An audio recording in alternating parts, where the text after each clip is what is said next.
Hi guys! Welcome back again to my YouTube channel. So for today's video is meron na naman po akong mga paninda na isi-share sa inyo. Etong mga ipapakita ko sa inyo ay galing nga pala to doon sa kabilang bahay namin. Eto nga pala yung paninda ng kapatid ko na hindi na niya naibenta kasi nga pumunta na siya ng Maynila.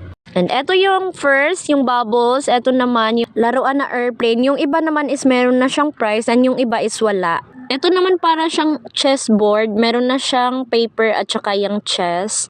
Ito naman luto-lutuan ng pang kids. Merong nakalagay na price 50 pesos. And ito yung next. Merong suklay. Ayan, pang ipit sa buhok at saka lipstick. Meron din ulit na toys na ganito. Maliit lang siya guys. Pero wala yung price. Ito naman is mga pang stationery guys. Ayan, set na siya. 45 pesos. Ayan yung nakalagay. Merong pencil, sharpener. Ayan. Yung kulay blue pang lalaki and eto naman pang babae kulay yellow. Worth it siya bilhin kasi kumpleto na. Meron na siyang ruler. At saka meron na rin siyang tatlong notebook. So, bentahan ko dyan is 25 to 30 pesos. Ayan siya, writing notebook. And yung last is mga razor. Ayan, madami pa siya. Sabi kasi ng kapatid ko, ibenta ko na lang daw dito sa aking tindahan. Kaysa naman mas stock lang doon sa bahay. So, syempre, bago nga pala ako umuwi dito sa amin guys, bumili ako ng mga panindang candies. Ito is para siyang surprise egg toy, pero yung design niya is Elsa and Anna, yung sa Frozen kumbaga.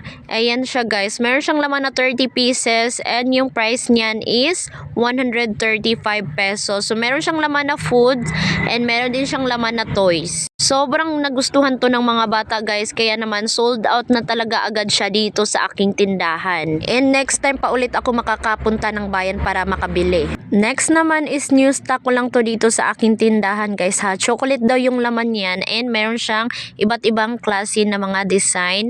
So bumili lang ako ng tatlo. Ayan, pang Minnie Mouse siya.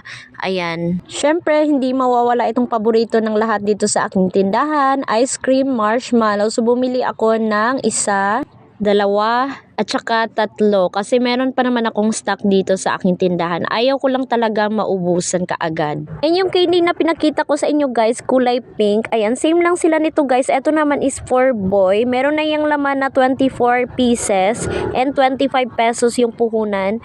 And siya nga pala is, konti na lang yung sour belt ko dito na gummy sa aking tindahan guys. Yung parang rainbow siya, ayan.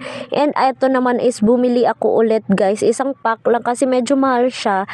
60 pesos yung isang pack. Pero malaki naman yung tutubuin mo guys. Kasi bintahan ko is 3 pieces for 5 pesos. And siya nga pala guys, bumili ako ng bunot-bunutan na mga balloon guys. Ayan, 160 pieces na bunutan guys.